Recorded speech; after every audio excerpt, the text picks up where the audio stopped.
problem was that when the Chinese patients show up at the hospital, they would tell us that they couldn't help this person because nobody speaks his language.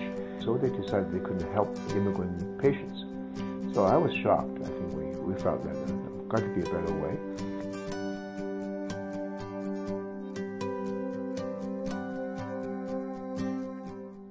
An idea that came up during dim sum in Chinatown with other, well, probably there are very few Chinese psychiatrists, so there may be another one, maybe a GP, a public health nurse, and a couple of social workers. So somehow we met, and then we had dim sum, and the idea came up from the stories they tell me. You see, I was working in a hospital, but they were working in the community, and they told me of the difficulties Chinese patients would face when they need mental service. But more so than the patient, the families have a hard time if they have a language barrier. So there were cases when a child, for example, was brought to the sick kid hospital, 9-year-old. They said, "We cannot serve you because we cannot talk to your parents." But you got to remember, 1970s, Toronto was very much unicultural. You know, we had Anglo-Saxon whites. That was the 1970s Toronto. So we felt maybe there's something we could do. But we didn't call it Hong Fook at that time. We just felt that we need to start a project. You know, from the first group of a ragtag mixed group of people, we were now talking about vision and mission. We had no idea of what we were doing. And we didn't know the possibilities. You got to remember we were a lot younger then. I was just starting my practice, and Dr. Low also, and so was Dr. Young. We were just greenhorns, you know, starting out. So we basically didn't know what we were doing, but we just felt that something got to be done. We sent in our proposal, I think, fairly early in 1975 or 76, but it was collecting dust in somebody's office. Nobody looked at it. We applied 4 times, and the reason we succeeded on the 4th attempt, I believe, is we should thank the boat people. That is, the people, refugees coming from Vietnam in droves at that time, and Canada has been particularly, welcoming. So a lot of them came through Vancouver and other places, and a lot of them settled down in Toronto. At that time, the first batch of the refugees were ethnic Chinese, actually. So I think the thinking of the ministry at that time is it would represent part of the government's effort to help these folks. So then somebody discovered Hong Fook proposal on the shelf. I think it was on the shelf at the right time. Suddenly they needed something for the mental health services to the refugees. So that's what they wanted us to do, to service the refugees. So our early populations were Vietnamese, Cambodian, and Laotians. And we say, can we also include Chinese? There are a lot of Chinese immigrants in those groups, refugees. So we had Chinese and the Southeast Asian countries. A lot of people would think that if you want to provide an ethnospecific service, then you have doctors, nurses, and social workers, and then provide direct service to these people. And we actually did not plan that way. We were actually inspired a bit by the consultation liaison model in General Hospital, and also some of the somewhat similar initiatives in the community, in that we want our staff to be brokers.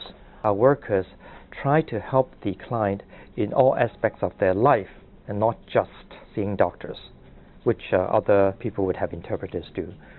I think that made a lot of sense actually to hospitals. In fact, one of the chief of the biggest hospital here was telling me when we introduced the service to them, they said, now mind you, that's over 30 years ago, and before case management became a model that is commonly used in community psychiatry.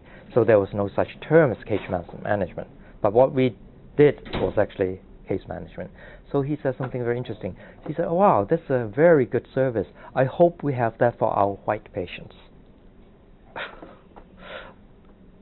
The group of us actually called up hospitals downtown, saying that don't turn away Chinese patients. If you need help, we'll come.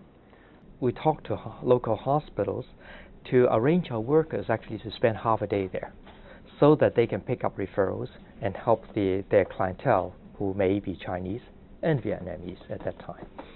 That experiment did not last too long.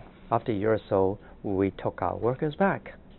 Because having a single worker there, even though their physical presence once a week was not really enough of an impetus to cause any increase in referral or other things. Basically, it's an idea I think the hospitals are not used to. They are used to do everything themselves.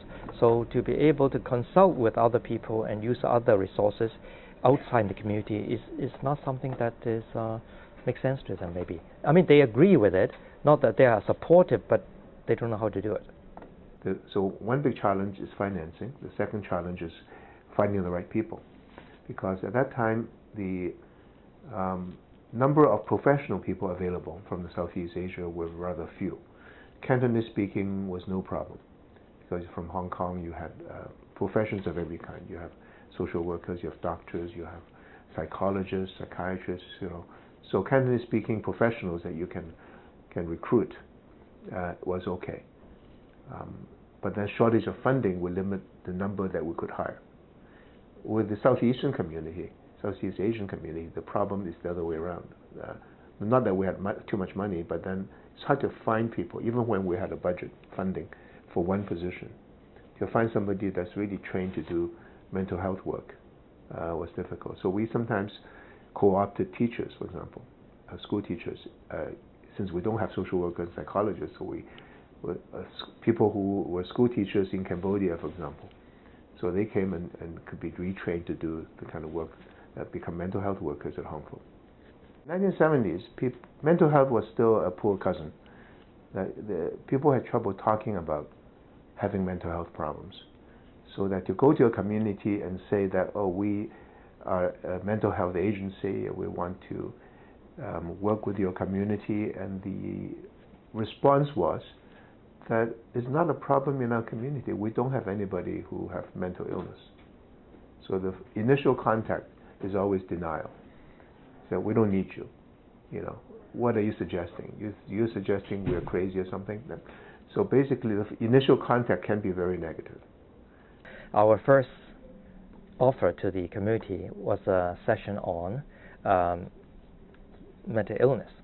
So we debated on the topic, and we chose a topic, say, are you crazy?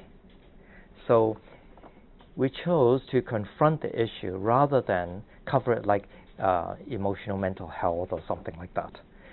The more we talk about it, then it became okay to talk about it. But if you don't bring up the question, they just keep hiding their sick people and won't get help.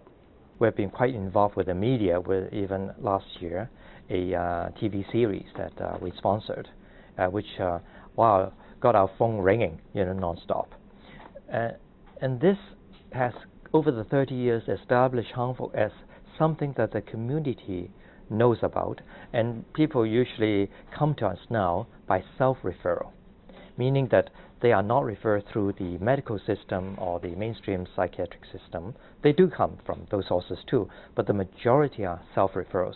People just pick up the phone to call, or they heard from their friends that there is such resources to help them. And in fact, Hong Fook grew rather rapidly from a beginning of 1.5 staff to about more than 60 staff now.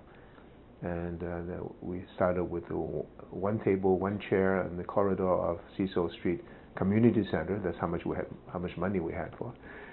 And now we have 3 offices, one downtown, one Scarborough, one in North York. So I think within 30 years it evolved.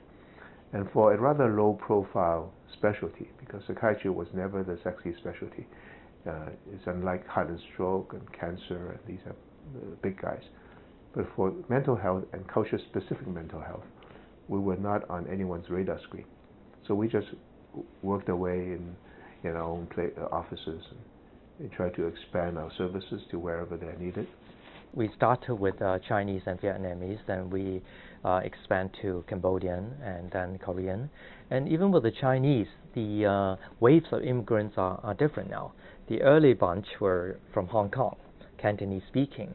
And then now the majority are from mainland China, Mandarin speaking. And then of course from Taiwan, there are also immigrants who are Mandarin speaking but have quite a different culture from the mainland Chinese. So in a way, there are different cultural groups that we are expanding to, and hopefully I feel that we should expand to a few more. It's not empire building. It is the fact that after 30 years, no other ethnocultural group has been able to establish a mental health service for their own people. Shows how difficult it is, and or how lucky we are in that we have done this. So I think we'd like to help other communities to develop such services. Well, the way Hong Fook grew, I think it speaks to the need for mental health services within our communities. If you want to start a project like Hong Fook within your own community, the important thing is that you've got to believe in it first. You cannot sell something you don't believe in yourself. You can't sell a product you're not going to use yourself. So the first condition would be that you've got to believe in it, and you've got to be persistent, because you have to spend time on it.